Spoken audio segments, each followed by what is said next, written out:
Welcome to episode 1 of Dark Horse Workshop Supplemental, the show where I do a deep dive into my finished build to go over anything that I might have missed in my more cinematic videos. MCEWEN HANDCRAFT and myself collaborated on this quiver. He designed the quiver, I brought it to life in digital and physical form, and brought it to you for the last video.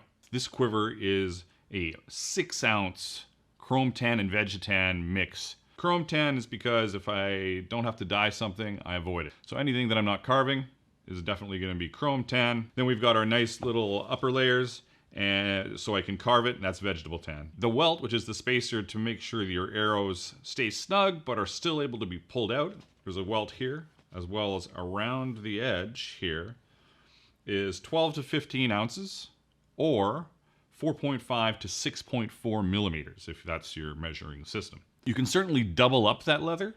I've done it in the past on things that need more space. Sometimes you just have to, but if you can get one piece, it's obviously a way better plan. The edge welt tapers.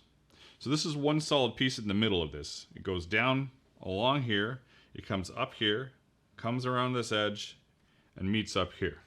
But we can't just have it stop, it'll look ridiculous. So what you've got to do is you've got to skive down to a taper the two ends here.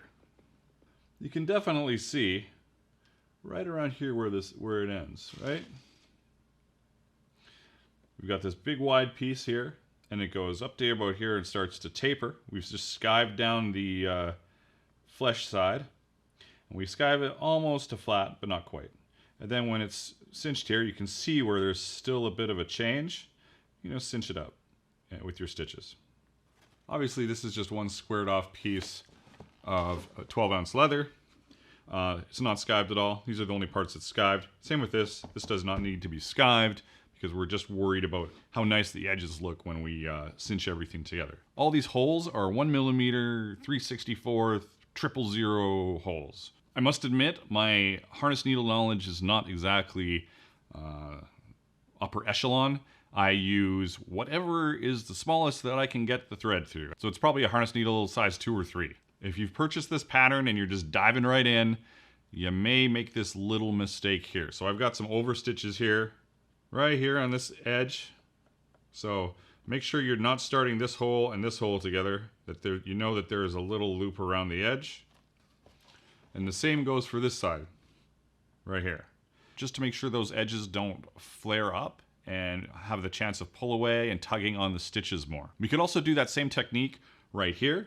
I haven't put it here on the pattern, but I might edit the pattern and throw that in there. A little more about stitching for you guys. If you're just diving into leathercraft and you're not quite sure what to do with the stitching, it's like, oh my god, there's so many different kinds of... There's not, really. Just do some saddle stitching. Really quite easy. The one thing you just have to do when you're doing saddle stitching is make sure you have the same system for every hole. So we're using 2 needles, which would be the proper way to do it. I've used one before where I stitch all the way up and all the way back, but your stitches can get a little weird looking. So when you're doing it, more often than not, I imagine, I do right hand first, draw my thread through, put the left through and draw that. That means they're going to be crossed the same way every time, which has an effect on how each stitch lines up and angles. So just keep that in mind when you are working on your stitching. You can just go brrr all the way up and around with one needle and all the way back down, but 2 things could occur.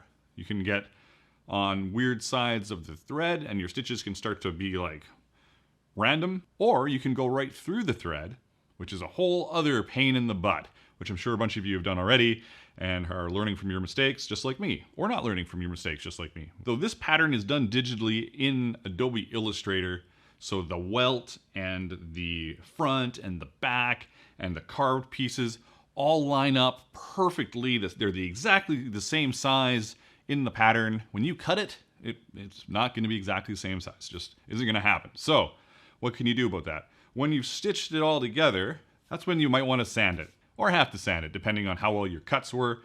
You can get a sanding block, you can use a belt sander, whatever works for you. It's going to be very close, so you're not going to have to do too much. But what this also means is that think about your bevels on all your pieces. We're probably using a number 2 or 3 beveler on this whole project, depending on the spots. If you think that you may have to sand it a little bit, then don't bevel it, because you're just gonna have to bevel it again along the edge. After you've sanded it, then you can do all your bevels and dye your edges, tokenol your edges, and burnish your edges to look beautiful. If you've decided to pick up this pattern and do some leather carving, know that there are two options for artwork. There's my knotwork and there's Amy Dolphin style. I'll leave a link for her stuff in the description of this video. You can also see that Amy has riveted here to reinforce the top. I didn't do that on mine, but feel free to do whatever you like, honestly. Now, if you're doing leather carving, remember that I've got tons of great videos on leather carving, but a quick overview is I'll often wet my whole piece before I paint with my dyes. Helps it go on a little easier. Make sure you oil it, because not only will that protect your leather, it'll also blend it a little nicer so it looks really good. And then you're gonna throw down your resist, which is often the same as your finish. So I use an acrylic Resolene or neutral Resolene, and I spray it on with my airbrush. Not everybody has that option. It's the best way to do it for sure, but you don't necessarily need to do it that way. Now, when I do it with an airbrush, I cut it 50-50, so it goes through the airbrush nicely, and I make sure I've got a really good coat on there. Once the resist has dried, I will apply way too much antique gel or antique paste, because I kind of just do that all the time. And then I will wipe it away with a paper towel. If it looks kind of dark, you can wet your paper towel a little bit or wet a sponge and wipe off a little extra to make it a little brighter. You can see I do that in the main video. After all that dries, obviously you got to put another coat on it to make sure it's all sealed in. Same thing, airbrush 50-50, and I just spray down my resist, or well, now it's a finish, on top of the leather. Now, when it's time to stitch this together, there's obviously an order you have to go in to make sure everything lines up appropriately. Even after you've listened to this spiel, make sure when you're stitching this quiver together, you take a moment to think about if what you're doing is dumb, because it was dumb for me, and I don't want it to be dumb for you. First thing we have to do, mount these upper layers onto the front of the pouch, but not fully. So what we're doing is we're stitching this on, because we can't get to it after the edge is stitched on. We're stitching that on, and we are stitching on this top edge, and we're stitching on this edge here. Once we've got all that done, we can slide our welt inside and put our back on. After you've got those stitches done on the upper layers, stitch this through the whole piece. You go through that, you go through the center part of the welt and out the back, get that all done. I would do this next, get that in there while you can still lift it. Once those are stitched in, we're gonna go around the whole edge of the piece. That'll tie everything together and make everything look amazing. At this point, before you turn this over and stitch it down, we're gonna dye all the edges and then burnish everything. Before we stitch these pieces down right here, make sure we've got them obviously burnished in here, right? Because it's gonna be hard to get to, and I didn't do it. So I'm just giving you a heads up. So once that's done, you can stitch it down. It's not done on mine. Yours will be a better quiver than mine. Same thing goes for when we stitch this edge together. That's a good time to burnish that edge, dye it and burnish it, like once again. And then we're gonna go around the whole outside edge of this pouch, dye it all. Tokenol, my preference. You could beeswax it if you want, but Tokenol is great. And it's way better than anything. It just takes longer. Beeswax is faster and cheaper. After that, we're gonna stitch this loop down. We're talking about maybe doing an overstitch here. Depending on the size you want your belt to be, check this distance to make sure it is the appropriate size for your belt. It's maybe about 1.5 inches is what this one will go through. After I finished this quiver, I thought about some options for making these arrows look a little better. You could put more spacers in, but it kind of ruins the artwork. So right now, they're very tight. We've got our one spacer here, or welt, and we've got 2 arrows here. We could put a couple more in, stitch them in. It would totally ruin the artwork.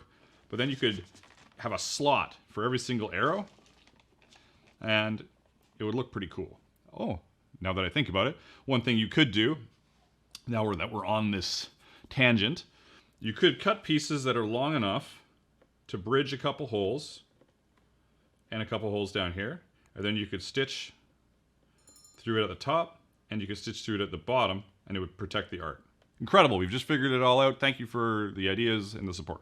I love this quiver. Thanks to MCEWEN HANDCRAFT for coming up with this pattern. Great idea. Hopefully you guys like this as well. If you haven't checked out the more cinematic version of this quiver build, I'll put a link in the description down below or up here somewhere for you guys to check out. Obviously, the quiver pattern will be in the link in the description of this video. You can get it on my Patreon this month as well. Make sure you hit the notification bell so you don't miss any of my future content. And until next time, keep on being creative in whatever it is you do.